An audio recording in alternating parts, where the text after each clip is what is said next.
The castle of Enchancia was usually a place of grandeur and ceremony, but this morning was different. The golden sun poured through the tall windows of the royal kitchen, warming the flagstone floors and casting long shadows. In this calm, early hour, the castle was quiet, and Queen Sofia was determined to enjoy a simple moment with her family.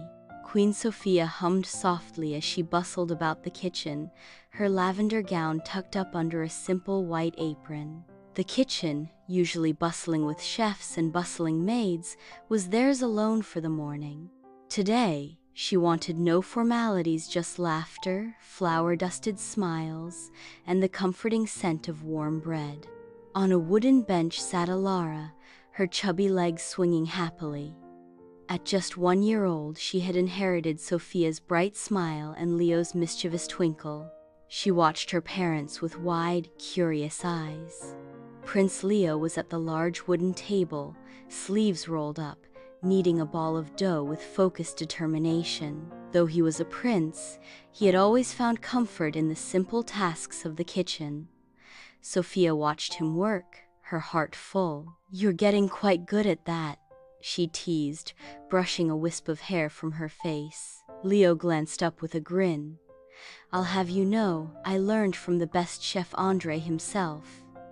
He gestured grandly, and a dusting of flour fell from his fingers. Elara giggled at the sight. Sofia leaned over to Elara. "What do you think, my love? Shall we see how Daddy's bread turns out?"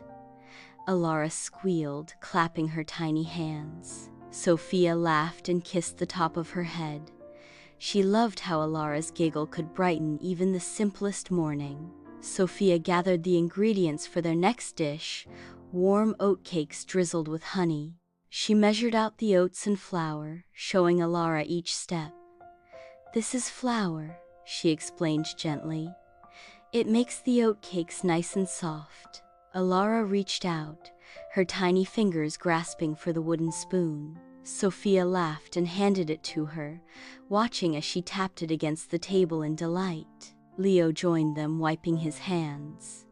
"Shall I help, or will our little baker do it all herself?" he said, ruffling Elara's soft curls. Elara babbled in response, proudly showing off her spoon. The castle of Enchancia was usually a place of grandeur and ceremony, but this morning was different. The golden sun poured through the tall windows of the royal kitchen, warming the flagstone floors and casting long shadows. In this calm early hour, the castle was quiet, and Queen Sofia was determined to enjoy a simple moment with her family. Queen Sofia hummed softly as she bustled about the kitchen, her lavender gown tucked up under a simple white apron. The kitchen, usually bustling with chefs and bustling maids, was theirs alone for the morning. Today, she wanted no formalities, just laughter, flour-dusted smiles, and the comforting scent of warm bread. Sofia took a small bowl of honey and let Elara dip her spoon into it. A tiny golden drip of honey fell onto her bib.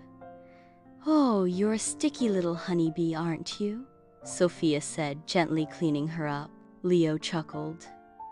"I'd say she's our honorary honey taster." As the oatcakes baked, the kitchen filled with the sweet, nutty aroma of toasting oats and melting honey. Sofia and Leo worked side by side, cleaning up spills and sharing quiet jokes. Elara watched with fascination, her bright eyes following every move. Once the oatcakes were done, Sofia carefully took them from the oven, placing them on a cooling rack. She offered a tiny piece to Elara, who tasted it with an eager hum. "I think she approves," Sofia said, beaming. Leo leaned closer and took a bite himself. "Delicious," he declared. "You're a natural, my queen." Sofia rolled her eyes playfully. "I had a good teacher." She looked at Elara and said softly, "One day you'll help us bake too." Elara gurgled happily, waving her sticky fingers. They decided to make a pot of vegetable soup next, a simple, hearty dish. Sofia chopped carrots and celery, while Leo diced onions. Elara watched with fascination, enchanted by the soft thump of the knife on the wooden cutting board. At one point, Leo paused to lift Elara from her bench, bouncing her gently in his arms. "What do you think of all this, little princess?"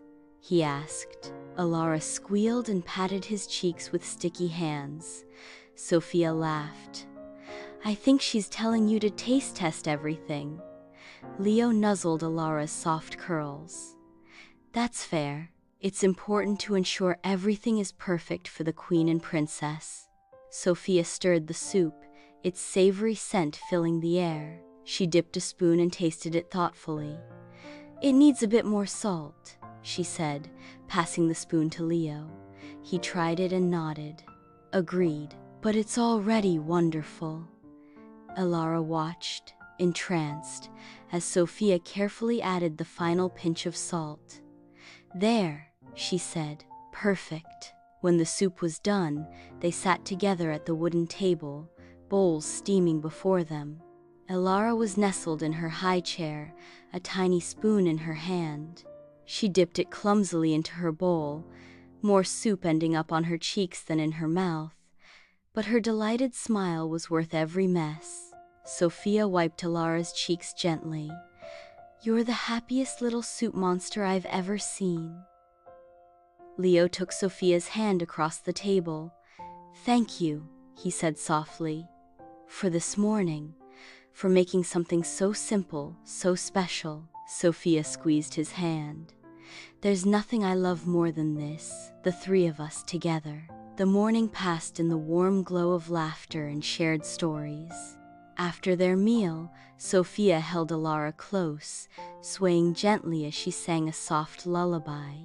Leo cleaned up the kitchen, pausing to steal quiet glances at his wife and daughter, his heart swelling with quiet joy. When Elara grew drowsy, Sofia carried her to a cozy corner of the kitchen, where a small cradle was tucked beneath the window. Sunlight streamed through, warming the soft blankets. Elara's eyelids fluttered, and she gave a final, sleepy sigh as Sofia kissed her forehead. "Sleep well, my little love," she whispered. Sofia and Leo stood side by side, watching their daughter drift to sleep. Outside, the castle gardens were alive with birdsong, but inside, all was calm and warm. Leo slipped his arm around Sofia's shoulders. "These quiet mornings, they're my favorite," he said. Sofia leaned into him, her heart full.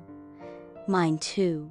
They remind me of what truly matters." In the gentle hush of the royal kitchen, with the scent of oatcakes and honey lingering in the air, Sofia and Leo knew that these simple, perfect moments were the greatest treasures of all.